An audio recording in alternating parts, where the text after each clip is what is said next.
The International Association for Near-Death Studies presents NDE Radio, a weekly exploration of near-death experiences and similar encounters with the other side. Now, here's your host, Lee Whitting. What if you had a near-death experience and found there were spirits there asking for your help? Do you suppose that some of us need psychological counseling even on the other side? Welcome to NDE Radio, brought to you by the International Association for Near-Death Studies. I'm your host, Lee Whitting. Today's guest on the show is Krista Gorman, a physician assistant who died during labor with her daughter 14 years ago. Her consciousness left her body and traveled to the afterlife, where she was reunited with universal love. Before she returned, she made the agreement with her spiritual guides that she'd share what she'd learned there with others. After years of struggling to reintegrate back into her life, Christa wrote, "I Died and Learned How to Live," where she was able to put in words what her near-death experience taught her about life. She has made it her life's purpose to share what she learned with others in the spirit of love and service. Christa, welcome to NDE Radio. Hi, Lee. Thanks for having me. Oh, it's a pleasure. I wonder if you could tell us, to start off with, Christa, about your near-death experience. Oh, absolutely. Again, it was 14 years ago, like you had mentioned, and I had graduated from my PA training program 3 weeks before I was to be induced into labor with my daughter. And during the induction, it had been going on for a little while. After about 13 hours, I had started to have some shortness of breath that just came on very suddenly.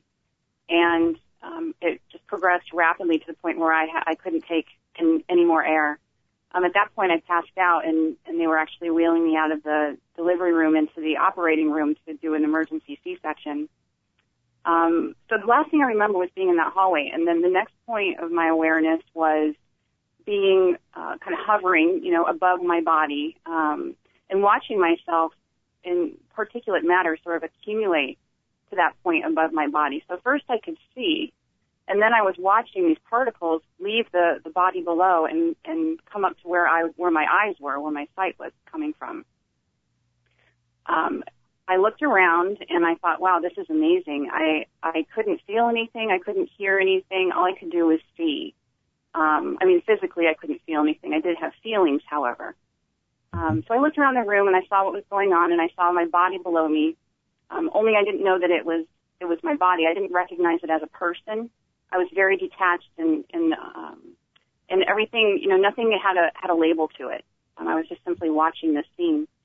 And I watched the doctor take my daughter out of my belly. They did the C-section and hand her to a person at my right shoulder who took her and turned around. And I remember wondering, what's going on? I want to see, what are you doing? And then I saw somebody come in the room and step up to my body on the other side. And as I moved around the room, I started to become more attached to what was going on. And I wanted to know more. I became curious. As soon as I had that desire, that curiosity, I felt something pulling me to the left. And at first it wasn't very strong, and I resisted it. And, I want to stay is what I was feeling. And it pulled harder. So at that point I knew that I needed to go. So all of a sudden, in an instant, I was moving, and I was moving very rapidly. And I moved through a white space. It wasn't a light, but it was just a permeating white space, and it went by very quickly. And then I was in a space where I was reunited with the same particulate matter that I was. And it was just this benevolent, all-encompassing love. It overwhelmed me in a beautiful, wonderful way, and I just was immersed in it. And then once I felt that, I was then given the answers to all the questions I'd ever had in my life. And what they boiled down to was just exactly what I was feeling, which was love, no matter what the question. So I was thrilled to be there. I was enjoying it. And then off to my right, I saw a very faint whitish gray light, sort of circular. And it got brighter and brighter and larger until I was just outside of it. And I was choosing to move towards that. It wasn't that I had to do it, but I was compelled to do it. It was calling me, and I was also wanting to go toward it. And once I got to that opening, there was a spirit were spirit figures, and they were shadow-like figures of people, although very ill-defined. And in the front was a little boy, and it was that little boy who was really drawing me in. He was calling to my empathy, my compassion, and he needed me. So, of course, I wanted to help him. And so I went through that space with the intention of helping. And there were adults around him, sort of surrounding him in the back. And so I moved into that space. I moved along a line of these shadow figures, and then the little boy was gone. He wasn't there any longer. And I wondered where he was, and at the same time, these other people needed my help, too. So my feeling was, oh, my gosh, I want to help all of you. And as soon as I felt that, they started to come at me very quickly. They come at me and then move away, and come at me and move away. And I realized that what they wanted was my energy, and they were taking it for their own use, and they were depleting me of my energy. And I knew that if I stayed there, that I would be lost forever. And with that, I had the intention to leave, and I was being pulled away once again. And I was back in that static tunnel. I call it a tunnel, but it was really a space, that static space where I was again reabsorbed, and then I came very quickly to another opening, and this was less defined. I moved through it almost like it was a fluid kind of movement into this glorious, glorious landscape where there were yellow flowers spread out in front of me and green hills in the background, and trees and blue sky. And off to my right, there was an evergreen forest, very dense evergreen forest. And to my left, there was a beautiful rocky waterfall with moss-covered rocks and very tranquil. And I was, again, my energy was just immersed in all of it, and I was a part of it, and it was a part of me. And what I refer to it as my Eden.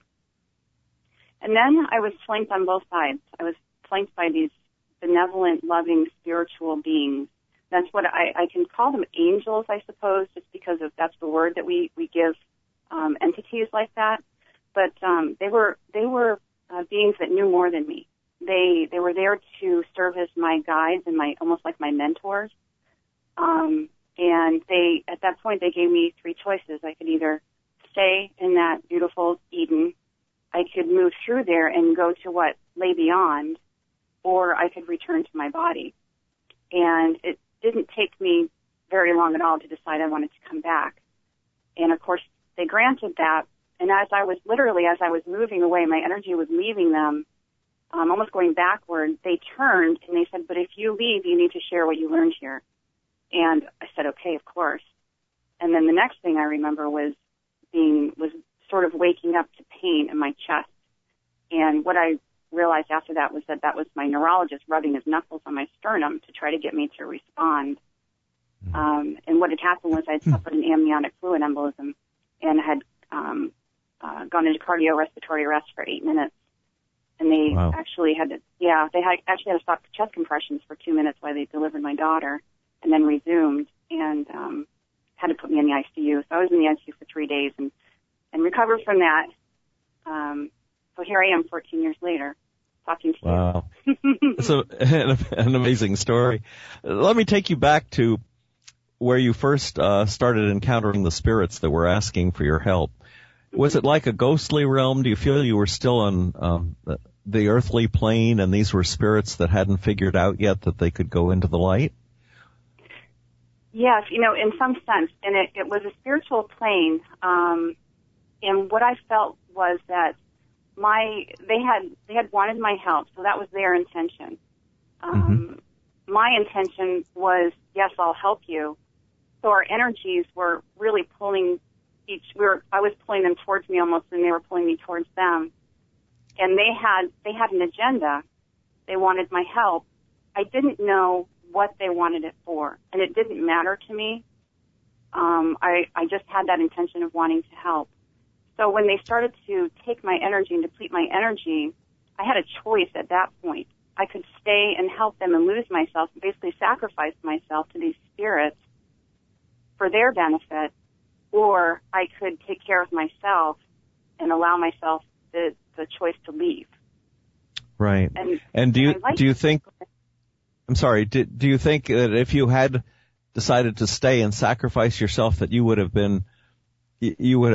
become totally non-existent, that those particles that you were describing would have all flowed to other beings and you would be gone? Exactly.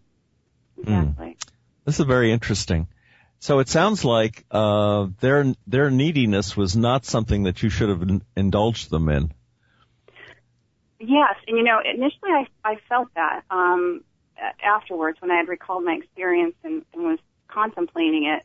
And what I realized now, years later, was that the reason why I had that experience was sort of a test, because in my earthly life before, I had often allowed other people to use my energy to deplete me in serving them, in fulfilling their own needs, as giving of myself to the point where I had nothing left to give myself. And so that was a lesson for me. Right. So this was a way, a spiritual parallel, if you will, to your previous earthly life. Yes. Yes. That's so interesting. That you could be taught that way. Now, when Buddhists, for instance, talk about the bardo or going through a dark area, spiritually dark area on your way into the light, I sometimes talk about demons or ghosts or distractions. And do you feel like that's just part of the ordinary journey through to the light? Is something that other people who might have an NDE might experience as well? I do. Perhaps they may experience a similar thing. I believe that was created for me and by me so that I could, with the intention of me returning and sharing my story with other people, because these stories tend to alleviate fears in others.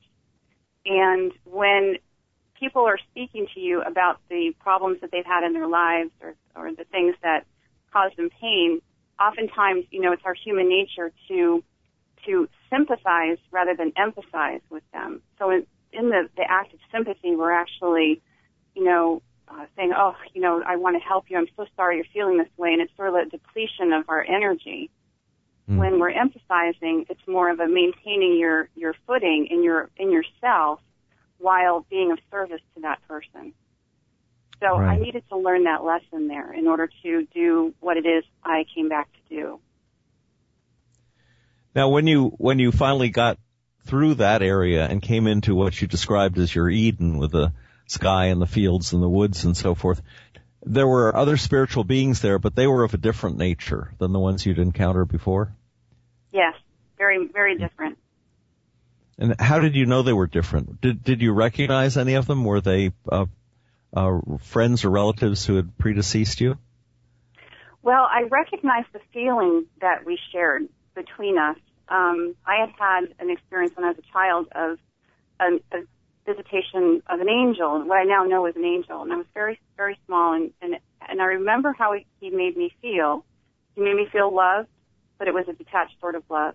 And he taught me that is the kind of love that I needed to maintain for myself in order to live my life.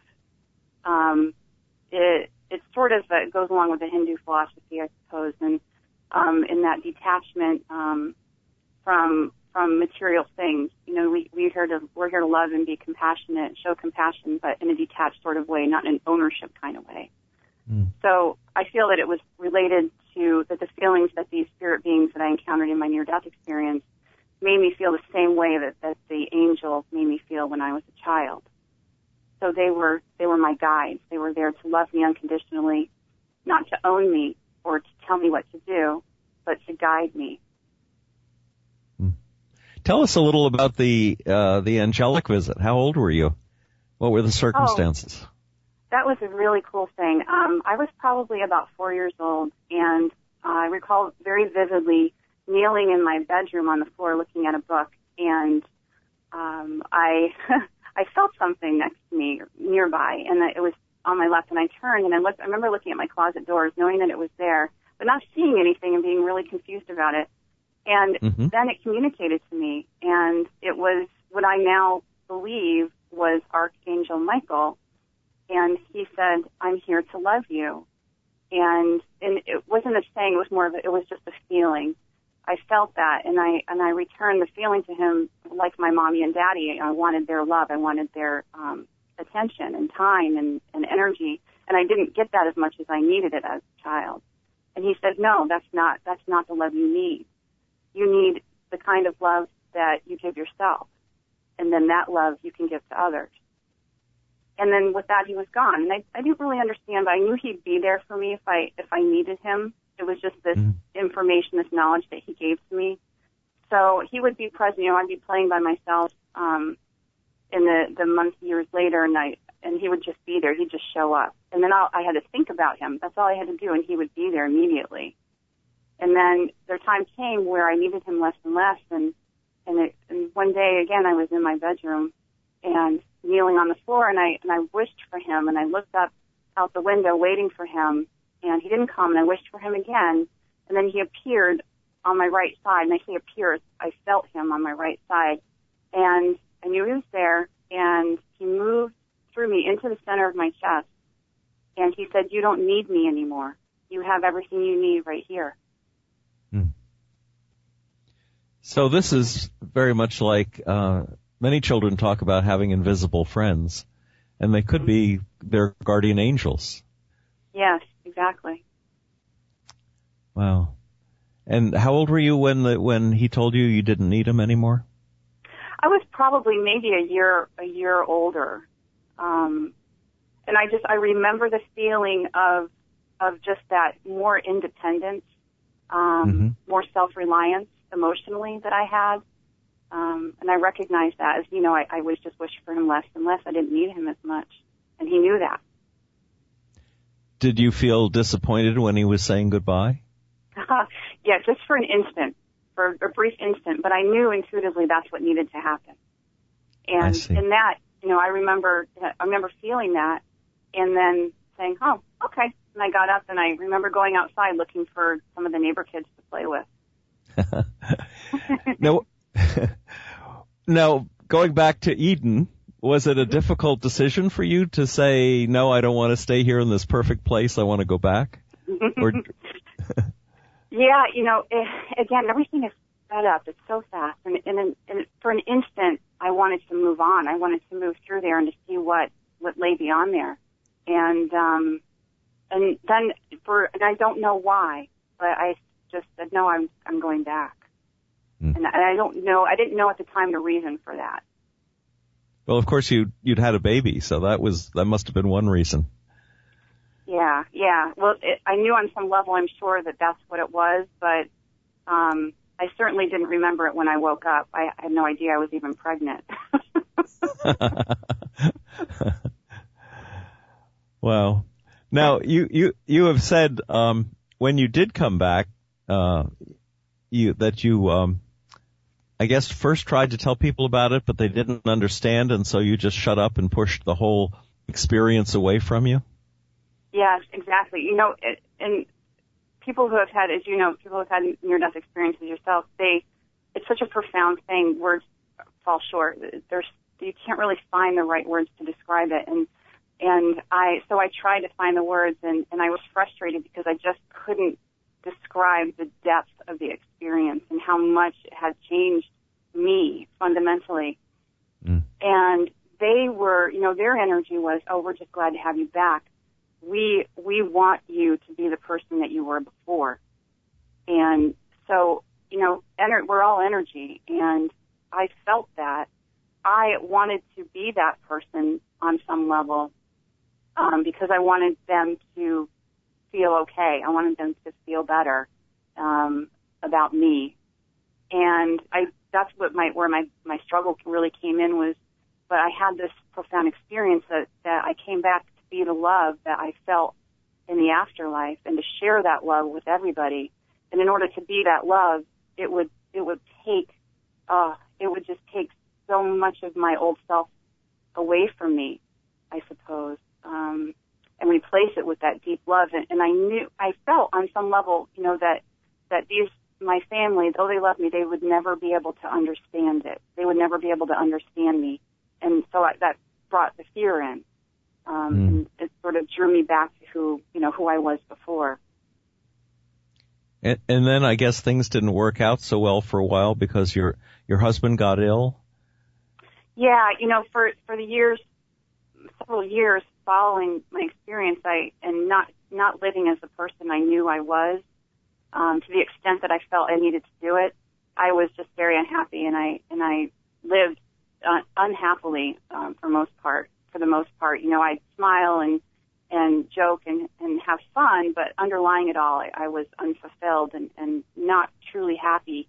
At the same time, my husband was a touring musician, and so he was gone for months at a time. He'll come home and for months and then go away again. So during the times that he was gone, it was pretty difficult to maintain myself in my life, and so I suffered from depression and anxiety. And then he became really sick with, he has Crohn's disease, and he had some complications related to the Crohn's disease that made him very ill. But we didn't know what was wrong with him for a long time. So during that time, things got real. Things got really real. We didn't know if he was going to live or die.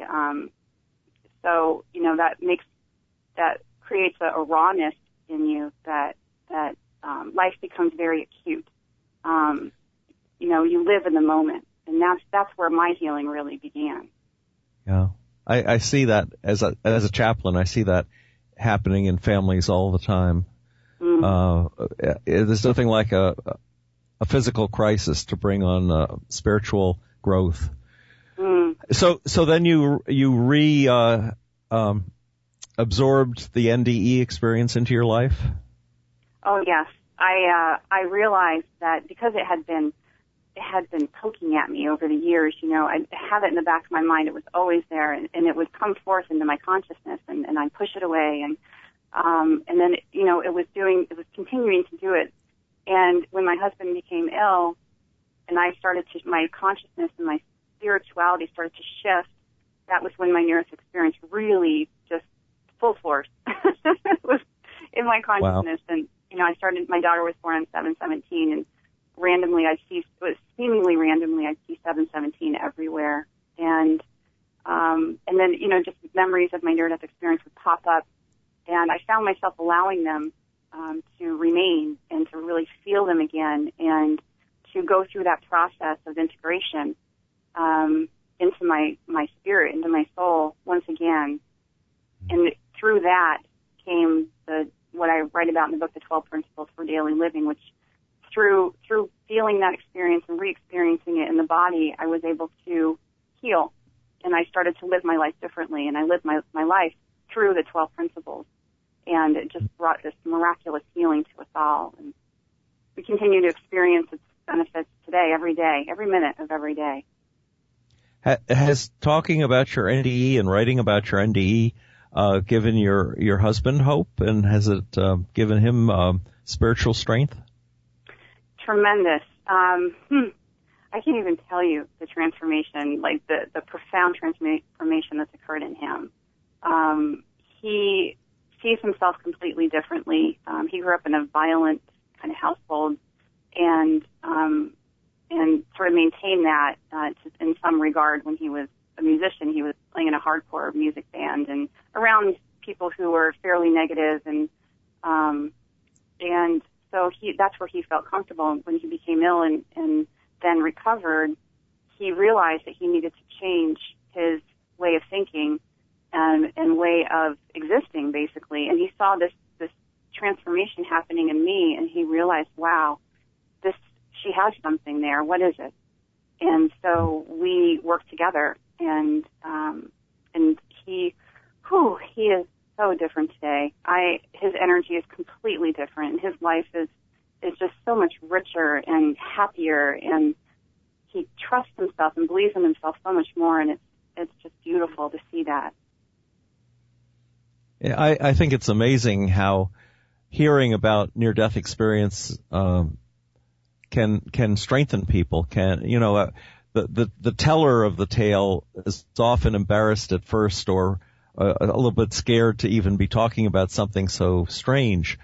But the hearer of the tale, if they finally accept it as being true, can grow enormously without having had an NDE themselves. They can learn a powerful message from it. Well, tell us now something about the 12 principles, how you came up with them, and maybe you could run through a list for us. Oh, sure.